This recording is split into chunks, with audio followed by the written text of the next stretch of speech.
तर मित्रांनो हा आहे मायकोरायझा बायो फर्टिलायझर ग्रॅन्युअल फॉर्ममध्ये. तर आजच्या व्हिडिओत आपण थोडक्यात समजून घेण्याचा प्रयत्न करू याच्या मागचं सायन्स, हे कसं काम करतं, आपल्या पिकाला अन्नद्रव्य कसं मिळवून देतं त्याबद्दल.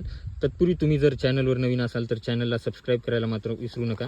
तर याच्यात छोटे छोटे दाणे असतात, त्या दाण्यामध्ये मायकोरायझाचे पोर्स असतात जे की सुप्त अवस्थेत असतात. ज्यावेळेस आपण हे जमिनीत माती आपल्या पिकांच्या मुळाजवळ देतो तेव्हा जमिनीत असलेला ओलावा, तापमान आणि मुळांकडून जे सिग्नल मिळतात तेव्हा हे ॲक्टिवेट होतं.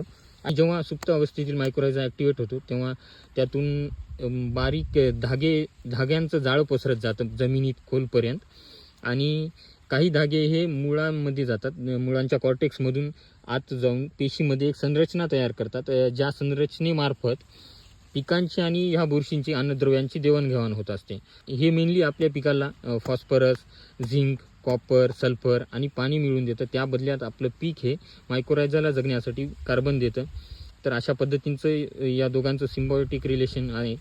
आणि मित्रांनो, बऱ्याच शेतकऱ्यांचा समज असतो की मायक्रोरायझा दिल्यानं पिकांच्या आपल्या डायरेक्ट मुळ्या वाढतात. तसं दुकानदारही त्यांना सांगतात, त्यामुळे हा गोंधळ निर्माण होतो. आणि प्रत्येक जे याचं पॉकेट आहे किंवा याची बॉटल आहे प्रत्येकावर मुळांचं चित्र दाखवलेलं असतं. तर तसं नाही मित्रांनो.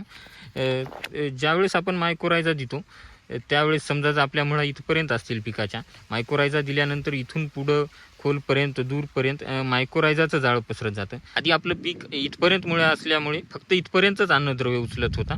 आता मायक्रोरायझाचं जाळं इथपर्यंत पसरले, त्यामुळं इथलं पण अन्नद्रव्य हे उचलून मायक्रोरायझा आपल्या पिकांना देण्याचं काम करत. त्यामुळं मायक्रोरायझामुळे मित्रांनो डायरेक्ट मुळा वाढत नाहीत, तर त्याला आपण काय म्हणू शकतो की मुळांच्या कक्षा रुंदावतात असं म्हणू शकतो, कारण त्या मायक्रोरायझामुळे रुंदावतात.